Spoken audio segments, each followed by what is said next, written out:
C'est incroyable en fait. Je m'en rendais pas du tout compte en fait. C'était brutal.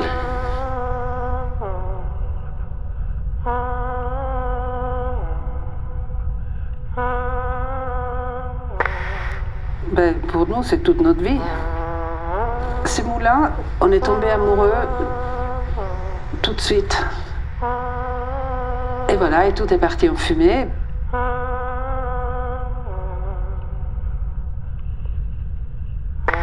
C'est une sensation que je n'avais jamais connue avant, cette idée d'une perte si dramatique, si totale. Puis on aura besoin de beaucoup de coups de main. C'est pas fini, hein.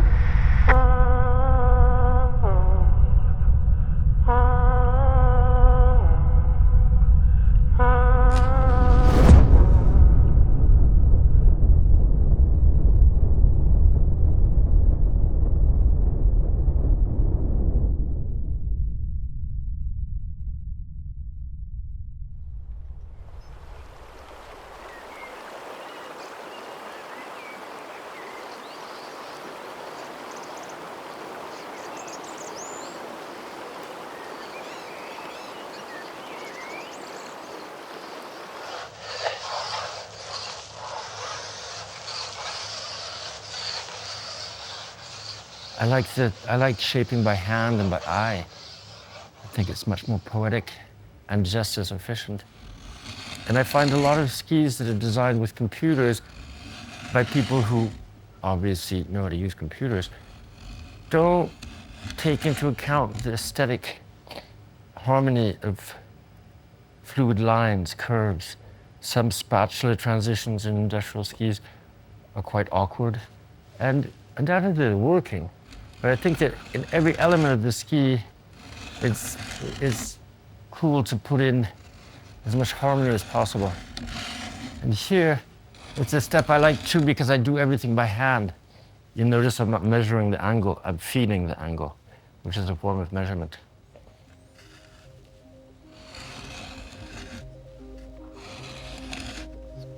As soon as I started doing craft work in high school, I started with ceramics. It was an instantaneous, immediate passion. And I just plunged into that workspace and would be there so much. I wouldn't go to my other classes, I'd constantly be covered in mud. I first came to France to study art, and then I started making furniture in Paris, so I was quite far from the mountains.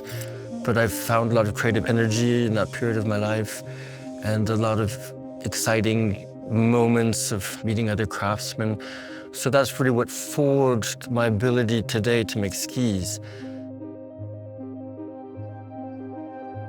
Quand je l'ai rencontré, il venait à peine de commencer à développer cette idée de faire des skis. Et il est tombé par une série d'hasards sur cette scierie qui était à louer. Le loyer était moins cher qu'à Montreuil. Et puis il m'a dit « J'y vais, mais seulement si toi tu viens ». Et là, je me suis dit « Oh là là, moi j'avais ma vie à Montreuil ». Et en même temps, je suis venue voir et puis j'ai trouvé que c'était un endroit magique et qu'il fallait... On ne pouvait pas dire non, c'était pas possible.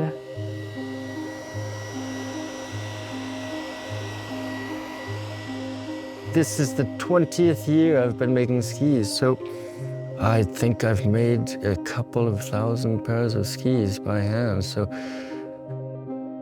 maybe not much more, but that's quite a bit of skis. I think that is definitely a reason that I was accepted into the community here quickly, because there's so many passionate skiers, so many people who also respect the alpine tradition. Wooden skis have always existed.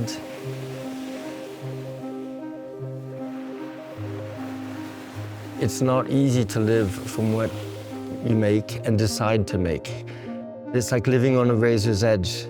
And I much prefer that delicate balance with the vibrancy of having creativity and the ability to express my creativity. So I think even when the moments have been difficult, I've just felt that there's been no other option.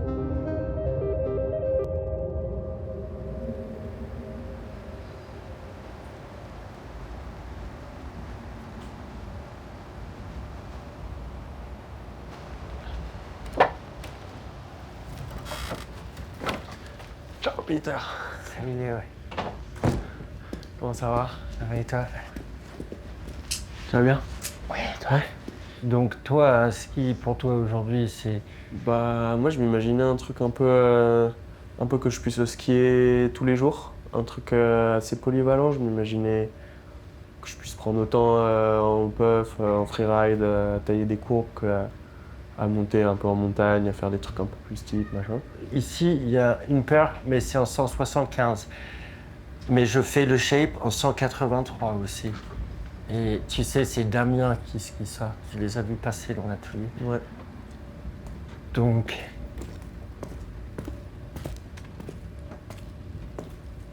J'adore ces moments de réflexion sur un ski qui va te faire kiffer, quoi. Tu vois. Donc ici, ouais, on est à 100. The whole process is quite precise. And at the same time, in that precision, there are a lot of just very human decisions that have to take place. Tu vois. Il n'a pas Donc trop... là il est vachement... Il y en a pas quoi. Oui, mais peut-être qu'ici, je le prendrais plutôt ici. Tu vois, là, ici, une fois que lui, il est déligné, ben, sa meilleure partie va quand même être ici. I draw that out by hand. So I'll imagine the shape of the ski, I'll cut it out, and then with files and by eye, I will bring it to a point where I feel that it's harmonious. That shaping moment is part of the biggest pleasure. Le sillage ici est 10 fois meilleur que l'autre. Ouais, c'est On va super. voir pour les épaisseurs. Vraiment linéaire. Et puis aussi, après, on va voir si, à l'usinage, si on estime qu'il est sec, tu vois, parce que on va l'entendre, ça, à l'oreille. I think in French, c'est un don sans discipline n'est rien qu'une sale manie. The word discipline, ooh, that sounds kind of military. No, I'm talking about a discipline that's almost like something that eats you inside, that makes you want to do it better, and makes you obsessional. But if you can put in the things you exchange with people, that little spice, that is, again, that doesn't have a price.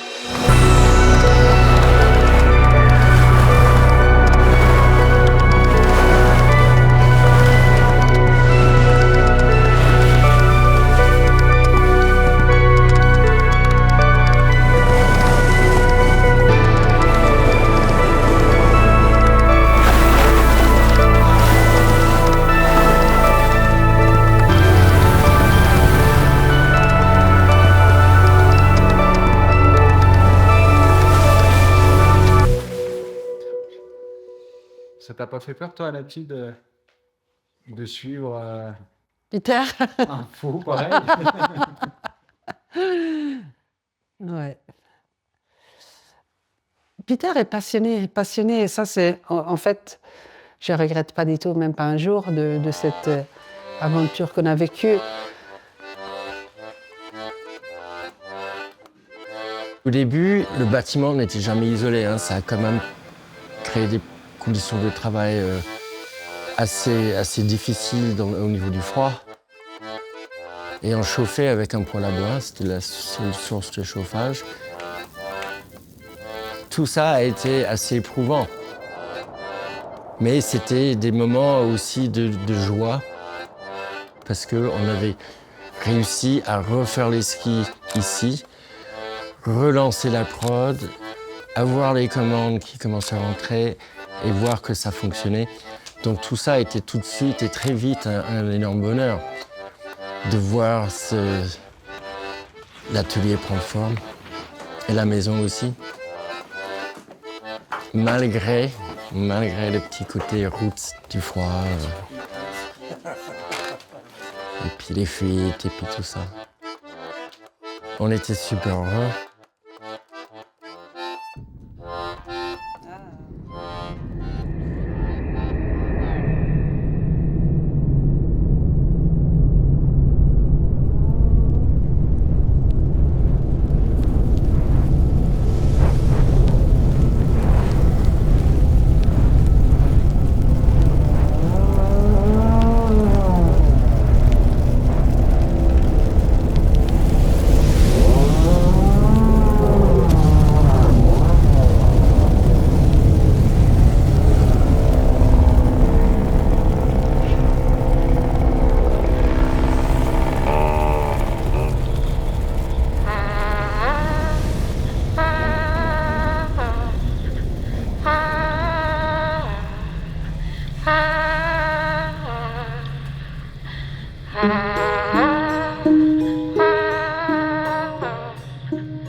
C'était un de ces soirs de décembre. Hein.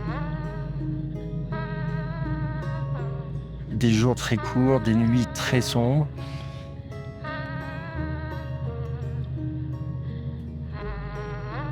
Et je me rappelle me dire, ah oui, tout est éteint, il fait très noir.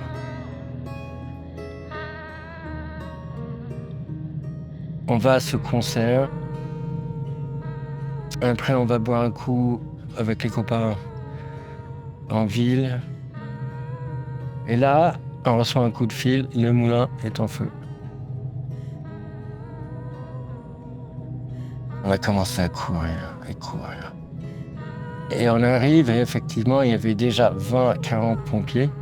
Tout le bâtiment était vraiment enragé de flammes.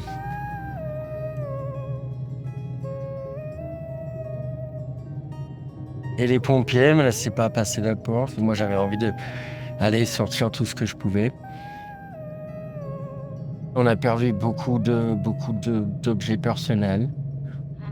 Des années de collection et de recherche et de bois précieux. C'était brutal. Pierre était devenu fou, hein, donc on n'était pas ensemble. Je ne pense pas que ce soit le mot que je choisirais du tout. Même de l'entendre, ça m'énerve un petit peu. Disons qu'il était tellement frappé par une douleur tellement énorme.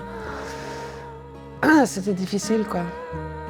Et on n'a pas réussi tout de suite. Il était tellement blessé que c'était difficile de rentrer en contact avec lui. Il était trop dans la souffrance. C'est très bizarre quand tu es devant l'incendie, tu te dis ta vie est en train de cramer.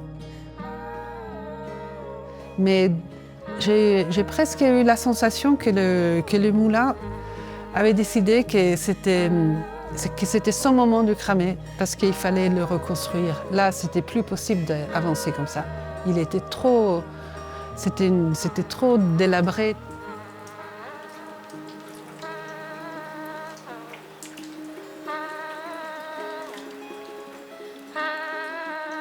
C'est pas fini, on a encore 2-3 mois.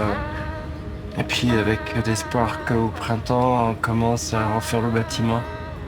Et ça va être beaucoup d'énergie évidemment.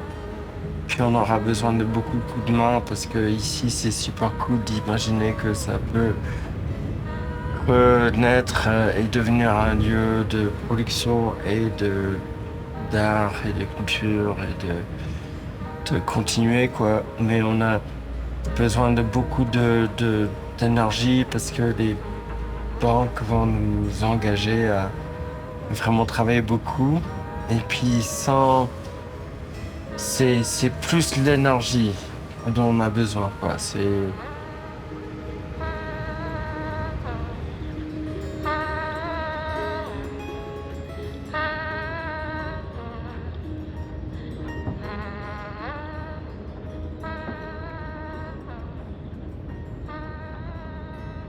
So it's been 8 years and it's still not over. Because before I had passion for the skis and passion for making things, passion for the wood, passion for sharing. But when you lose everything you worked for 30 years, but you're still alive, that helps you put things into perspective. After the fire, we received quite a bit of support from the community here in Chamonix. And all that help just made me bounce back up and want to do it more and better.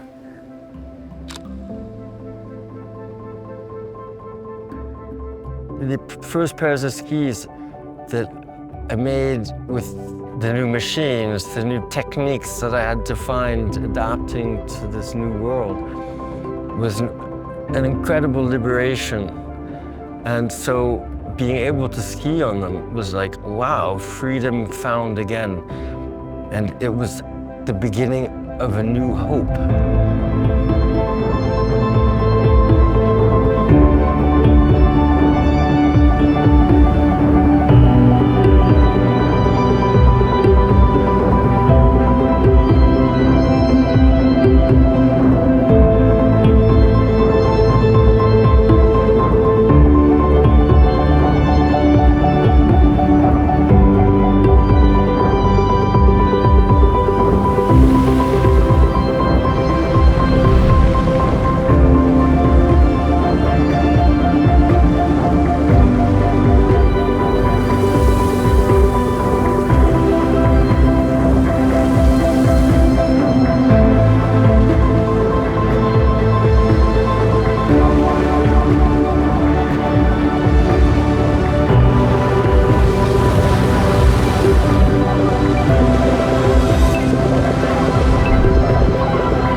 Voilà.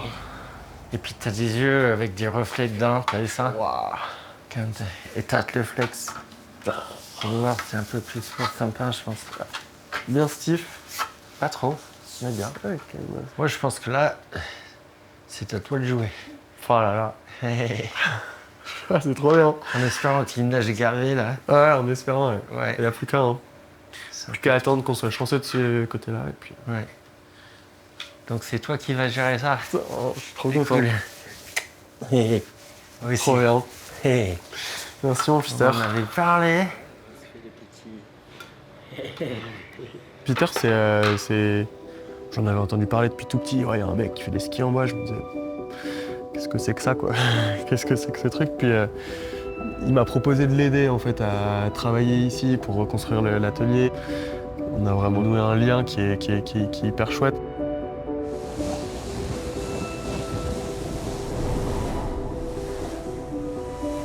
C'est pas un ski parmi tant d'autres, c'est un truc qui est... Ce qui est le ski d'un copain, quoi. Trop bien. We all have that energy of passion. So anytime you can exchange your passion with someone, well, then you're giving, then you're like exchanging things that are positive. That's very special. And that is, I think, what makes this place special. Our lifestyle is something that I love, you know. And I love that kind of funkiness to it. And to see friends come and be so happy and feel so good here. And feel so good in that vibe of our little ski shop and the paintings and the art spaces. And that's reassuring and special because that's who we are.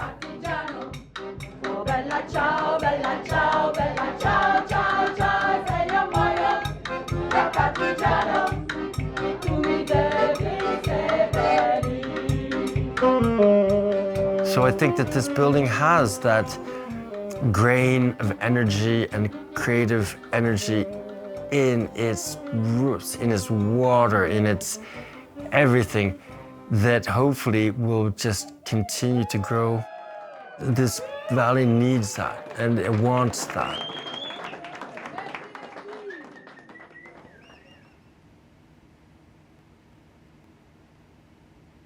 Je suis en train de travailler sur ce projet de décorer la maison à l'intérieur et à l'extérieur. On a commencé ça déjà avant l'incendie pour embellir un peu cet endroit qui était assez abandonné. J'ai fait dans ces petits tableaux, j'ai fait c'est un oiseau parce qu'on est tous des immigrés et chacun amène sa petite boule, son univers. Et là, c'est la maison qu'on a reconstruite et Peter qui m'offre une paire de skis. Et moi, je lui offre la coupe du bonheur. On a pu le faire parce qu'on avait énormément d'amour. Et ça, quand il y a l'amour, on peut construire des choses. La communauté nous a aidés au moment de l'incendie. Et les amis, ils nous ont aidés tout le long. Tout le long, on n'aurait jamais pu arriver là sans le soutien quotidien des voisins, des gens à côté et des plus loin qui nous ont soutenus. Et ça, c'est un échange, c'est super. La communauté, c'est très important. Sans ça, tu crois que vous auriez pu baisser les bras? Ah ben c'est clair, c'est sûr. Je pense qu'on aurait pu baisser les bras. Ça aurait été d'ailleurs complètement normal de le faire. Mais on n'avait pas envie. Moi, j'avais pas du tout envie de baisser les bras. J'avais envie que ça ait été un rêve et j'ai dit on peut le faire. C'est pas comment, mais on va pouvoir le faire. Et je pense que c'est important de suivre cette émotion, cette sensation qu'on a.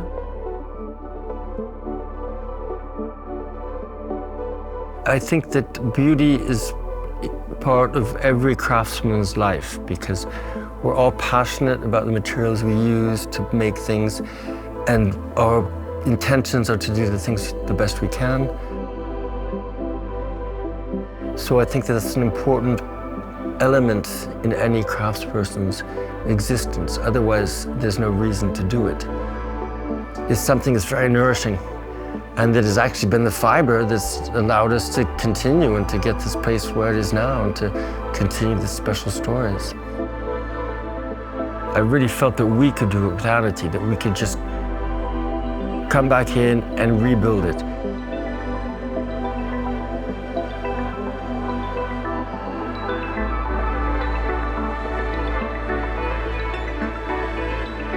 Beaucoup de patience l'un pour l'autre. Non. Certains moments. Qui est en ligne, si ça s'achète. Toi, je vois pas la film.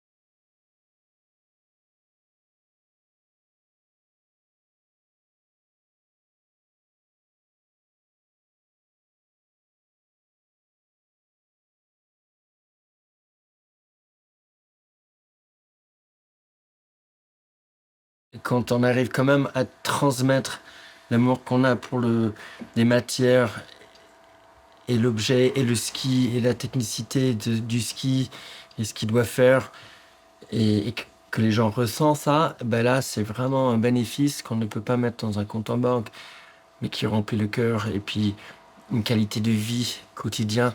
Et ça, je trouve que je m'en trouve bien là-dessus. J'ai pas besoin d'être Donald Trump, j'ai pas besoin d'être un milliardaire. J'ai besoin de vivre dignement de ce que je fais en aimant les matières, en aimant les transformer. Et tous ces trucs-là, c'est parfait, quoi. Mais c'est du boulot, c'est pas facile. Enfin, quand je dis ça, c'est hors caméra, quoi. Ce sera jamais facile. Le travail, c'est pas facile. Quand t'es un film, c'est pas facile.